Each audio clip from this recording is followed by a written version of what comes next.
ETF index mutual funds నేర్చుకుని stock మార్కెట్లో రాణించాలనుకుంటున్నారా? వెంటనే ఈ నెంబర్కి కాల్ చేయండి.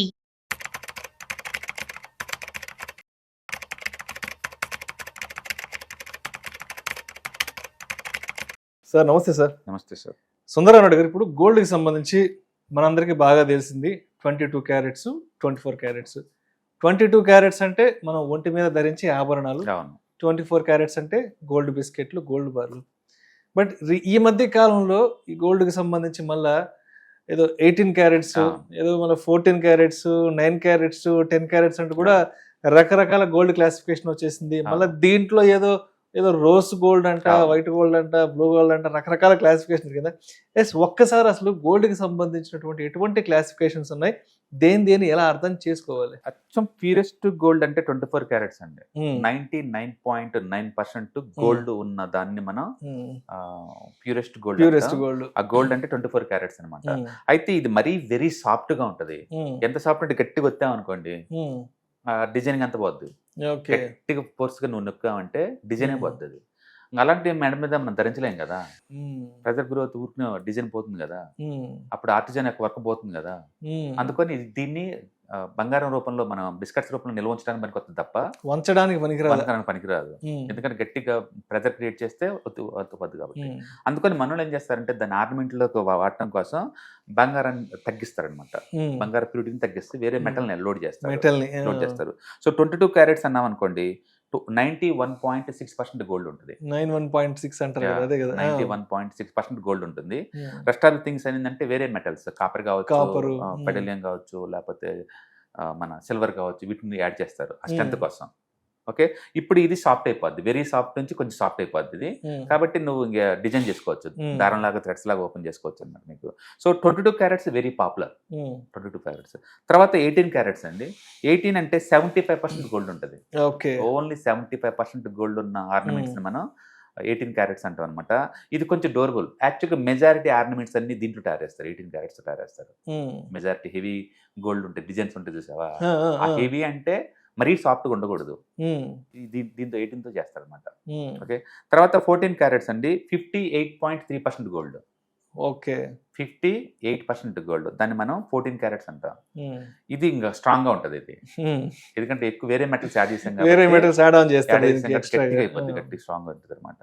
10 క్యారెట్స్ అంటే నథింగ్ బట్ 41% గోల్డ్. 41% గోల్డ్ ఉంటుంది అంటే మిగతా 60 వేరే అదర్ వేరే ఉంటుంది, లోహాలు కలుపుతారు. అవును, అది వెరీ స్ట్రాంగ్. అది వెరీ స్ట్రాంగ్ అనమాట. ఎందుకంటే గోల్డ్ తక్కువ, అదర్ లోహాలు ఎక్కువ ఉన్నాయి కాబట్టి అది స్ట్రాంగ్ గా మంచి ఇనప కడ్డీ లాగా ఉంటాయి. వెరీ స్ట్రాంగ్ గా ఉంటుంది. బట్ గుర్తుపెట్టుకోండి, ఇండియాలో 22, 18 ఇలా పేరు కానీ వేరే కంట్రీలో చాలా మంది 10, 14 చేపించుకుంటారు. ఆ కంట్రీని బట్టి ఉంటుంది అది. బ్లాక్ గోల్డ్ మనం యాక్సెప్ట్ చేస్తాం ఇండియాలో. అసలు బ్లాక్ అంటే వ్యాక్ అంట, గోల్డా అంట. బ్లాక్ అంటే ఇండియాలో పచ్చంగా ఉండాలి గోల్డ్ అంటే. అంటే ఒక్కొక్క కంట్రీలో ఒక్కొక్క దానికి ఇష్టపడతా ఉంటారు అనమాట. అట్లానే కొన్ని కంట్రీలో 18, 10, 14 కి ఇష్టపడతారు. సో 10 క్యారెట్స్ గోల్డ్ అంటే 41% గోల్డ్ మాత్రమే ఉంటుంది, వెరీ స్ట్రాంగ్ గా ఉంటుంది. అండ్ 14 క్యారెట్స్ గోల్డ్ అంటే మాత్రం 58% గోల్డ్ ఉంటుంది, ఇది కూడా స్ట్రాంగ్ పరంగా ఉంటుంది. 18 క్యారెట్స్ అంటే 75% గోల్డ్. 22 అంటే 91.6% గోల్డ్. 24 అంటే అల్టిమేట్ గా 99.9% ప్యూర్ గోల్డ్ అనమాట. ఇవి మనం క్యారెట్స్ పరంగా చెప్పుకుంటే. ఓకే, ఇప్పుడు ఇదే కలర్ వైజ్ చెప్పామనుకోండి, గోల్డ్ మనకి ఇండియాలో అయితే ఎల్లో కలర్ చాలా popular, yellow colour. But abroad లో చాలా వాటిలో black, yellow, rose colour and silver colour, ఇవి చాలా పాపులర్, ఈ 4 కలర్స్ అనమాట. ఈ కలర్స్ ఎలా వస్తాయంటే ఈ గోల్డ్ లో కనుక ఎక్స్ట్రా యాడ్ చేస్తారు కదా 18 క్యారెట్స్ అంటే ఇవన్నీ. ఆ యాడ్ చేసినప్పుడు సిల్వర్ గానీ, కాపర్ గానీ, జింక్ గానీ, లేదా పెలాడియం ఇలాంటి మెటల్స్ లోడ్ చేసినప్పుడు ఆటోమేటిక్ దానికి కొన్ని కలర్ దీనికి అటాచ్ అవుతుంది. దానివల్ల గోల్డ్ కి ఆ కలర్ వస్తుంది అనమాట. ఓకే, అండ్ ఎల్లో కలర్ వచ్చింది అనుకోండి, ఆ ఎల్లో కలర్ 22 క్యారెట్స్ గోల్డ్ అనుకోండి, దాంట్లో 5% సిల్వర్, 2% కాపర్, 1% జింక్ కలుపుతారు, అందుకే నీకు ఎల్లో వస్తుంది. ఇది 22 క్యారెట్స్. అదే 9 క్యారెట్స్ గోల్డ్ అన్నాం అనుకోండి, గోల్డ్ 91 బదులు 37 పెడతాడు.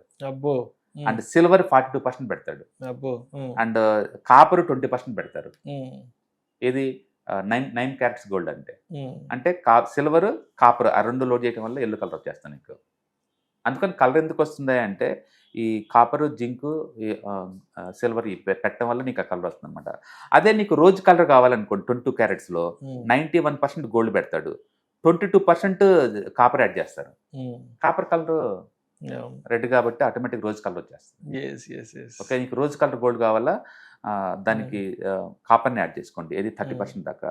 అదే నీకు వైట్ కలర్ గోల్డ్ కావాలా, వైట్ కలర్ గోల్డ్ 22 క్యారెట్స్ అనుకోండి, నీకు ఎక్కువ సిల్వర్ని లోడ్ చేయాలి.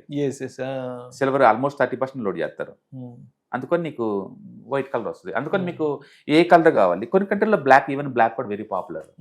ఓకే, సో వాళ్ళు ఏ కలర్ లోడ్ చేస్తాను దాన్ని బట్టేసి వస్తుంది అనమాట. సో గోల్డ్లో silver, zinc and copper and Palladium, ఈ మెటల్స్లో ఏ మెటల్ లోడ్ చేశారు అని దాన్ని బట్టేసి నీకు బ్లాక్ కానీ, వైటిష్ అంటే సిల్వర్ కలర్ కానీ, రోజ్ కానీ అండ్ పింక్ కానీ వస్తాయి అనమాట. మీకు ప్యూర్ గోల్డ్ అయితే ఎక్కువ సార్లు లైట్ ఎల్లోయిష్ ఉంటుంది, ఎల్లోయిష్ ఉంటుంది అనమాట.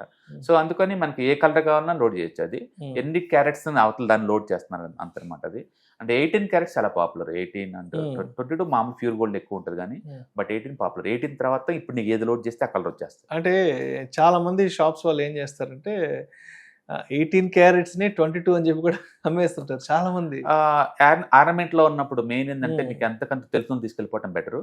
అండ్ బ్రాండెడ్ వాటిలో ఏంటంటే గ్యారంటీ కార్డులు, బైబ్యాక్ కార్డులు ఇస్తారు కాబట్టి తిరిగి ఇవ్వడం గ్యారంటీ. మన ఇంటి దగ్గర తెలిసిన వాళ్ళ దగ్గర తయారు చేస్తుంటారు, అక్కడ 18 22 ఇచ్చేస్తారు వాళ్ళు, ఆటోమేటిక్ మారిపోతుంది. బట్ పల్లెటూరులో ఏంటంటే వాళ్ళు కలర్ ని ఇష్టపడతారు. ఎల్లో ఇష్కుంటే ఎంత ఎల్లో ఇష్కుంటే అంత లైక్ చేస్తారు.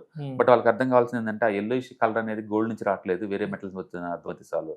అందుకని కొన్ని కంట్రీస్ లో అయితే, ఆఫ్రికా కానీ లేదా వెస్టర్న్ కంట్రీస్ లో అయితే బ్లాక్ గోల్డ్ చాలా పాపులర్. వాళ్ళు డిగ్నిఫైగా ఉంటుంది అని చెప్పేసి బ్లాక్ పెట్టుకుంటారు. అది గోల్డ్ అనే విషయం మనం యాక్సెప్ట్ చేయం, మనం చేయం పర్టికులర్ గా. అందుకని ఇండియాలో గోల్డ్ అనేది ఒక స్టేటస్ సింబల్. చాలా మంది ఇన్వెస్ట్మెంట్ అనుకుంటారు కానీ ఇండియాలో అది ఇన్వెస్ట్మెంట్ కానే కాదండి, it's a status symbol. Okay, అది ఒక స్త్రీధనం లాగా ఇచ్చే ఒక వస్తువు అనమాట, అంతే. ఎందుకంటే ఇన్వెస్ట్మెంట్ అని చెప్తే నీకు క్యాష్ ఫ్లో ఉండాలి, ఎంతకంత నాకు వస్తా ఉండాలి అప్పుడప్పుడు. ఈ గోల్డ్ అలాంటివి ఏం రావు కదా, నువ్వు అమ్మవు కదా, ఎప్పుడు అమ్ముదాం అనుకుంటే ఎప్పటికి అమ్మలేదు జీవితంలో. అందుకని బెటర్ ఏంటంటే క్యాష్ ఫ్లో అసెట్స్ క్రియేట్ చేయడం చాలా ఇంపార్టెంట్. అందుకని బెస్ట్ ఏంటంటే మీరు ఇప్పుడు గోల్డ్ కొందాం అనుకుంటే ఈ క్యారెట్స్ తో సంబంధం లేదు, ఈ కలర్ తో సంబంధం లేదు, అండ్ ఎప్పుడు కావాలంటే అప్పుడు కొనేలాగా, ఎప్పుడు కావాలంటే అప్పుడు అమ్మేలాగా ఉన్న ఈటీఎఫ్స్ బాగుంటాయి. కాబట్టి ఎంత చక్కగా ఒక ట్రేడింగ్ అకౌంట్ ఓపెన్ చేసుకోండి, ఈటీఎఫ్స్ కొనుక్కోండి. పర్టికులర్ కూడా గోల్డ్ పడింది అన్నప్పుడు, పెరిగింది అన్నప్పుడల్లా సెల్ బటన్ నొక్కండి, చాలా ఈజీ. అదే గోల్డ్ కొన్నట్టు ఉంటుంది, ఎప్పటికి ఎంతకాలం ఉంచుకోవచ్చు, పెరిగినప్పుడే అమ్మేసుకోవచ్చు, మీ కంట్రోల్లో ఉంటుంది కదా. బట్ సెకండ్ క్వశ్చన్ ఏంటంటే అసలు గోల్డ్ ఎందుకు పెడదాం అనుకుంటున్నావు, సింగిల్ అసెట్లు ఎందుకు పెడదాం అనుకుంటున్నావు. మల్టీ అసెట్లో అయితే కంఫర్ట్ ఉంటుంది కదా, ఏదో ఒక పడితే ఏదో పెరుగుతుంటుంది కాబట్టి. సింగిల్ అసెట్ అనుకోండి, అది ఈక్విటీ కావచ్చు, గోల్డ్ కావచ్చు, టూ మచ్కి పడితే టూ మచ్ పెరుగుతాయి కదా. అందుకో రిస్క్ ఎంత టాలరేట్ చేస్తారని దాన్ని బట్టి కూడా మీరు డిజైన్ చేసుకోవచ్చు. నాకు రిస్క్ వద్దు అనుకుంటే better to go for multi assets. నాకు రిస్క్ తీసుకుంటారు, రివార్డ్ ఎక్కువ కావాలనుకుంటే సింగిల్ అసెట్ జోలుకోండి, అది ఈక్విటీ కావచ్చు, రియల్ ఎస్టేట్ కావచ్చు, గోల్డ్ కావచ్చు. Thank you sir, thank you so much Sundara. Hi, నేను మీ సుందర రామిరెడ్డి. ఈ వాలటిలిటీ మార్కెట్లో మనీ ఎలా మేక్ చేయాలని ఆలోచిస్తున్నారా? అంటే స్టాక్ మార్కెట్ బాగా బ్లీడ్ అవుతున్న ఈ టైంలో పోర్ట్ఫోలియోస్ అన్ని కూడా బ్లీడ్ అవుతున్నాయా? అండ్ ఈ వాలటిలిటీని ఎలా హ్యాండిల్ చేయాలి, లాంగ్ టర్మ్లో మంచి పోర్ట్ఫోలియో ఎలా బిల్డప్ చేయాలో ఆలోచిస్తున్నారా? అలాంటి వాళ్ళ కోసమే ఈ వెబినార్. రాబోయే ETFs, index funds and mutual funds వెబినార్లో పార్టిసిపేట్ చేయండి. మీ నాలెడ్జ్ పెంచుకొని రిస్క్ని మినిమైజ్ చేసుకోండి. స్టాక్ మార్కెట్లో ఉన్న ఇలాంటి వాలటిలిటీని ఎలా హ్యాండిల్ చేయాలో తెలుసుకోండి. Thank you.